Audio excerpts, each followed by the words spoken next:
And joining me now is Dr. Nikolai Vitti. He is the Superintendent of Detroit Public Schools. That's good to see you, Dr. Vitti. Good to see you. All right, so the last time we talked, it was the beginning of the school year, and you were talking about curriculum changes and Yeah. also master teaching and a lot of training for teachers. So, how did the school year go? Where do you think you are now? So I think we're in a good point. So at least through mid-year data, which obviously we'll know by the end of this school year, but literacy proficiency is up, so more students are at grade level in reading, more students are at grade level on math. We've reduced our chronic absenteeism by about 7 percentage points. We started with 275 vacancies 2 years ago. We're down to 120. We've hired over 70 music and art teachers. So I think in a lot of those areas we're starting to see improvement. We have to wait till the state results are released based on MSTEP. But all of our data is indicating that we're going to have a year of improvement after implementing a lot of that second full year of reform. Talk a little bit about chronic absenteeism and the problem that it is with the district, which is a much higher average than it is in the state, and some of the different ways that you've been combating that. Well, this year we funded an attendance agent at every school. So this individual, we created clear dashboards to know what students are on the verge of being chronically absent. And this attendance agent is empowered to do home visits. So they go directly to the home, ask questions about why the child is missing school. We'll even take students back to school with them. And so we've seen some schools improve their attendance by 30 percentage points because of this attendance agent. And then with the data tracking system, we're just better to know who's absent and who's not absent. In addition to that, we've funded a dean of discipline at every school. So this dean is working with students that are often showing the greatest behavioral issues.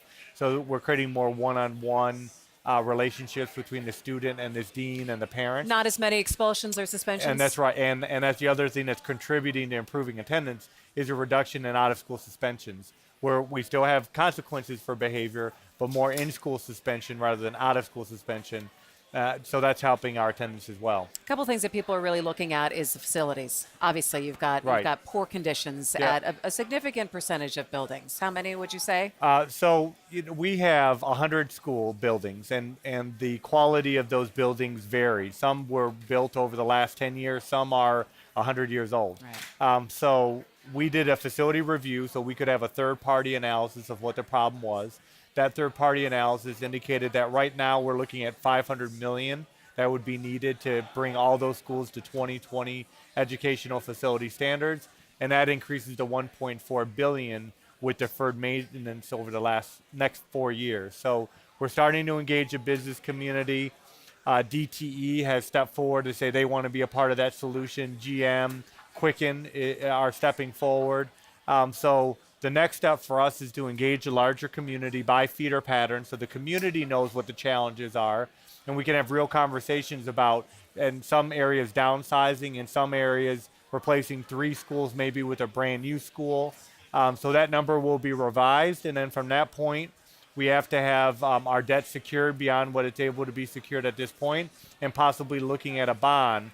But this would be a way to address the needs over the long term, no longer looking at this as a quick fix type of solution, and instead to create a holistic solution to a set of schools that children deserve. You're talking engaging the business community and being able to help out there too. What about legislators in terms of maybe changing the formula of how you're able to get funds to deal with your facilities? Yeah, it's a great point. On the one hand, the debt that was restructured isn't even addressing the solution in any way, because our budget doesn't generate any dollars specifically for facilities.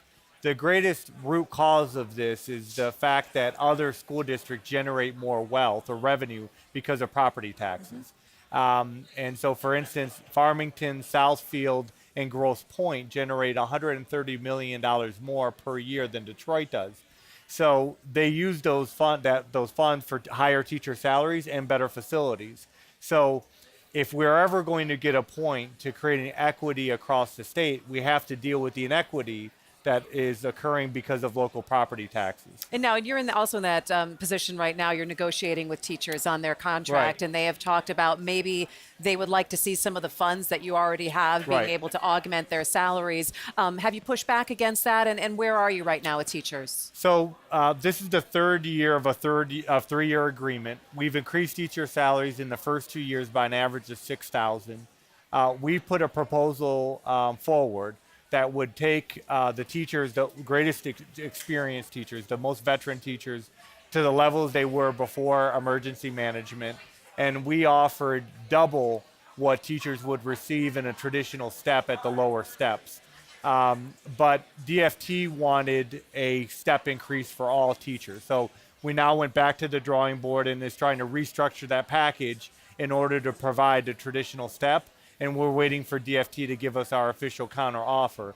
You know, interestingly enough, we want the same thing. So I want teachers to be the highest paid in Detroit versus anywhere else in the country. We just don't generate the revenue to do that. I think there's an opportunity to dip in minimally into our fund balance to maybe to offer a bit of a bonus, but we can't use our fund balance to increase teacher salaries in a reoccurring basis because that's one-time money. It's just dipping into a savings account. And what we can't do is replicate the sins of the past when the district was overspending, which led to the debt that we are now paying off. So what I've said is we're going to maximize reoccurring revenue to try to increase teacher salary, but we can't do that through the fund balance because that's one-time money. So you pay for it 1 year and then you're going to hit a cliff the following year. And these are some of the bad mistakes that the district made in the past. How is your teacher retention? Making sure that you're hanging on to the teachers? It's gotten slightly better. My fear is that 60% of our teachers are probably a year to 5 years from retiring. We've done a better job of recruiting new teachers, but those new teachers are going to be attracted to move to the suburbs as they, get acclimated to teaching because those teacher salaries are higher in other places.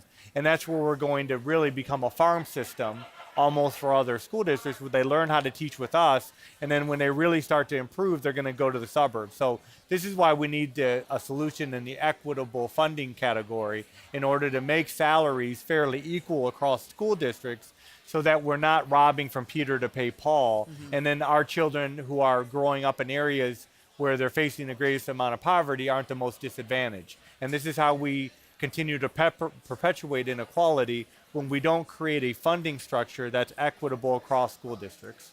You're going to be able to talk to legislators and say, hey, come ask me questions about DPS. Right. What are you expecting to hear from them? Well, I think most legislators that I talk to, whether they're Democrat or Republican, feel that the district has had strong momentum over the last 2 years, meaning they feel like the leadership is focused, the leadership has been implementing reform. Where we haven't got complete traction yet is what does that mean for funding Detroit differently? Because the fear is, well, if I give you more than I'm taking from somewhere else and my constituency is not going to be happy with me because I have to advocate for them, and advocating for you means I'm taking something away from them. We have to create a funding structure in this state where we're not having that conversation, where it doesn't feel like we're taking from someone to give to someone else, but we're giving children based on what they deserve, based on the reality that they're facing.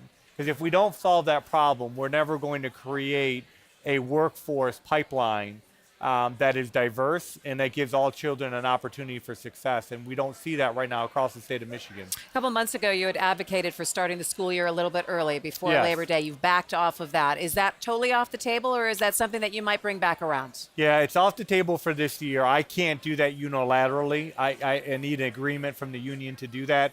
We weren't able to achieve that, and I thought, we got to focus on something else. At this point, it's clear we don't have an agreement. School year is just around the corner. Our parents need clarity on when we're going to start school. So I just said, let's focus on something else.